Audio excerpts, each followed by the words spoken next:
Hey friends, last week, Michael Scott and I recorded a conversation about the recent market volatility that we've all been experiencing over these past couple of weeks. And I felt like on the heels of that conversation, we would or should reintroduce this topic and idea about Shady Trees from episode 90 of the Above Board podcast.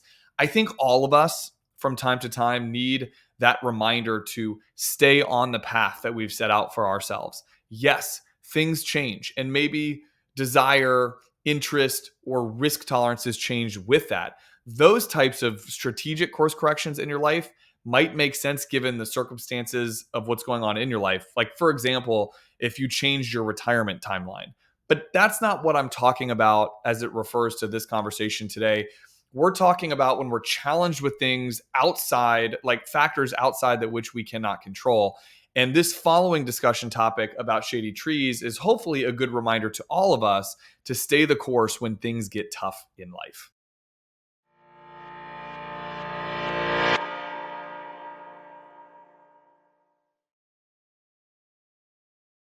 Raina on our team actually reshared a blog that I wrote a couple years ago. And a lot of it was kind of built on this premise of a quote from Warren Buffett. And you guys know I love my quotes. And it's somebody sitting in the shade today because someone planted a tree a long time ago. So I started thinking, gosh, it'd be good to make a podcast around this, especially for a solo one for myself. And then I heard Riches, which is about your sphere of power and influence. And so I'm like, okay, this was my sign, both from Raina and then from Rich, to have this conversation with everybody today. And I guess if you think about planting a tree, obviously just inevitably it's going to take root, it's going to grow over time. In fact, really, you don't have to do a whole lot to support its growth, do you? I mean, really, it's the air, the sun, the water. It's kind of all that it needs, and you don't dig it up every quarter just to check on how it's progressing. You're not gonna dig the uproot the tree and store it inside over winter to protect it from the bad weather and the harsh elements that are out there. Even though, interestingly, during that time, we all know trees stop growing, the leaves fall off, but the tree doesn't die. So if you give it enough room and enough time to grow, the tree will give you back air. It will give you shade and beauty as it grows. And so I think it's funny that we get so not funny, that's not the right word, but it's interesting that we get so focused on what's happening within a month or a week, or even maybe a day in, let's say, the stock market. The intraday news that we all consume can create this sense of panic or urgency to do something right now.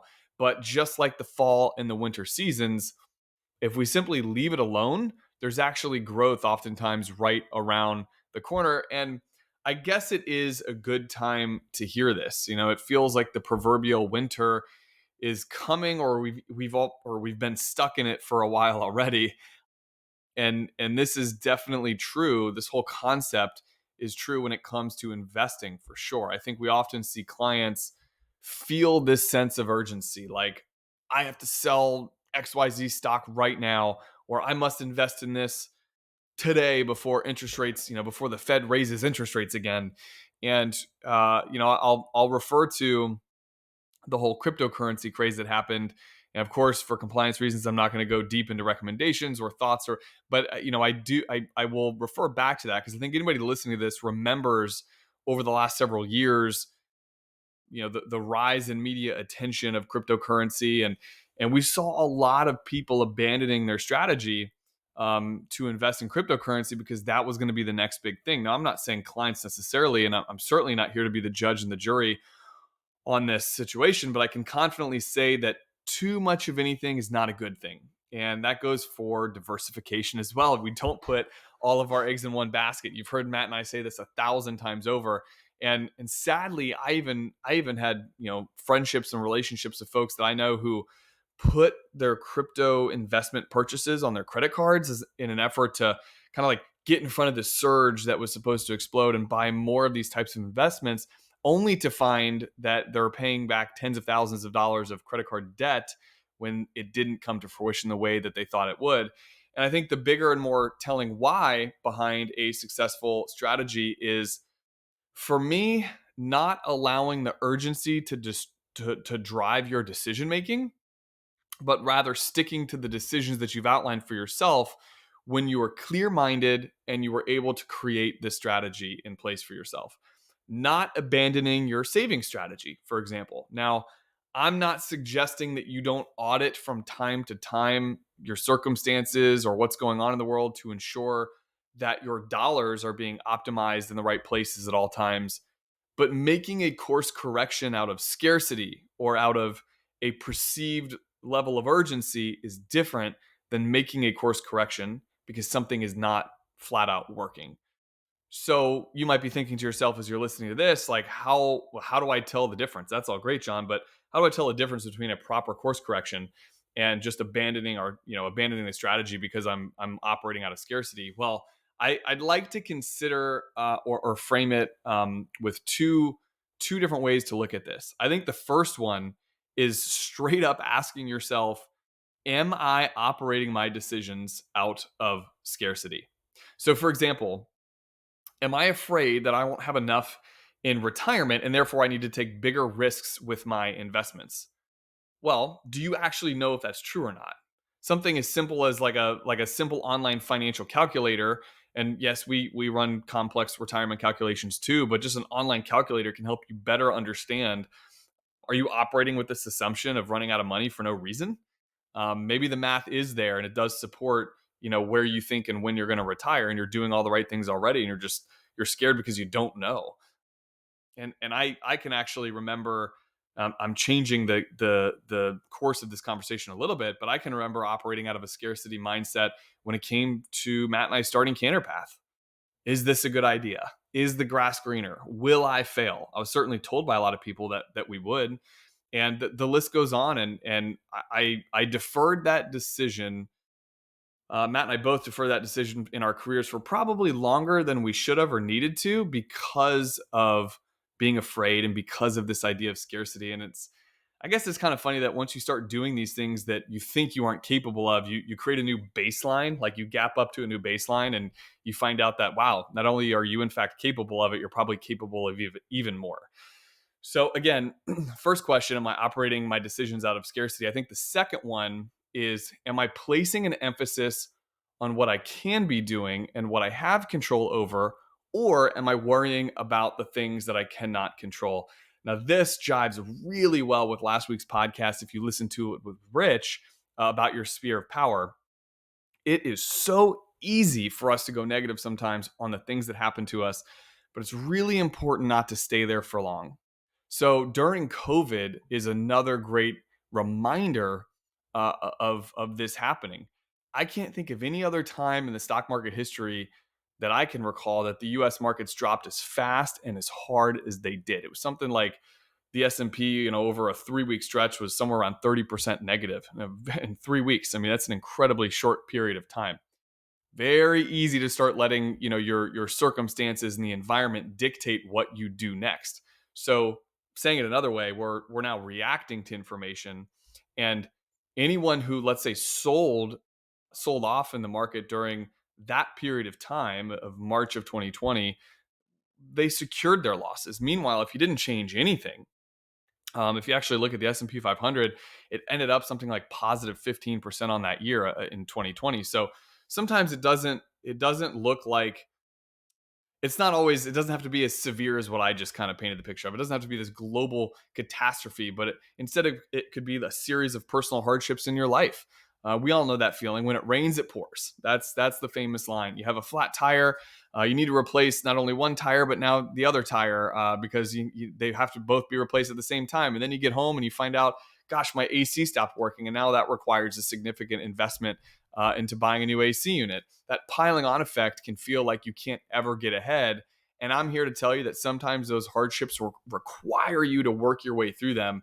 But that's what you have control over. At times when things pile up on me, listen, I'm not uh, immune to this. I'm a human. I find that I spend a day or two in self-loathing. I might get sad about a hardship that we're going through, but eventually finding the resolve to snap out of that and find a way to work out of your situation is really important. So how do you actually apply this mindset of, abundance instead of scarcity, which is the first point I made, or the ability to focus on what I can do and what I can control versus what I can't control, which is the second kind of point I'm making, and the one that Rich made last week. Well, yeah, it's hard. Good planning ahead of time, talking through potential conflicts before they can arise, sometimes with a significant other or a friend or what have you, just to kind of plan how you would react. I find that that's really useful when it comes to financial planning and investing, which is a lot of the premise of this conversation. But you can see how this webs out to many, many areas of your life. I find that having these well laid plans of, let's say, your targeted saving strategy or your rebalance and portfolio strategy, that gives you the confidence not to deviate when there's an urgent crisis happening and it feels like you should. It seems that, as I said, I really feel like this metaphor can apply to growth in so many other areas besides just investing in your financial future. I mean, think about, we talk about our kids a lot on the show, investing in your children, right? Taking the time to invest our energy into growing them and building them, reading to my kids, teaching them, letting them learn from their own mistakes. My goodness, that is like the hardest thing for me to do, is watching them struggle, knowing that I could come in and fix it really easily, but that would actually be worse for them in the long run than letting them figure things out on their own. So, for me so far, that's been, one of the hardest parts about being a parent. Or, maybe it looks like investing in your own mental health, taking the time to plant. For me, looks like exercising, meditating, eating healthy, and then the shade that comes later is how I feel when I do those things. And when I'm not doing those things, I'm definitely not my best self. And that's it. Mental health and fitness, those are actually great examples because you can start to feel those rewards almost immediately. Like you have a good workout, you feel the endorphins immediately. Investing for the long term is so much harder because that takes so many years of compounding interest and discipline and hard work to get to that point. And so, anyway, I guess I could go on and on about this, but I think my this is kind of like my positive obsessions podcast from a couple of months ago. My goal is not to preach at you, but to help at least give you perspective of patience, or to add on to what Rich talked about last week with your sphere of power. Focusing on what you do and how you react is ultimately what matters, not the things that happen to you. If you do the work on the front end, you set the wheels in motion, all you're doing after that is providing the proper sun and the proper water. You're not having to uproot this proverbial tree every time the latest investment fad comes out. In fact, you'll have even more confidence in yourself and in the decisions that you made, that you set forth, not to deviate off track from your plan. So, listen, I know this was a short one today, but I want to thank you all for listening to our show. It means the world to me. We love coming on here and doing these episodes. And if you don't already know, of course, you can you're listening to this podcast on whatever streaming platform you are. But we also have a YouTube channel, so you can watch these podcasts instead of just listening to them. So I'd love for you to maybe hop over there, give us a follow, give us a like on our YouTube channel, and check us out there. But until next week, we will talk to you soon. And thank you so much for hanging out with me today on Above Board.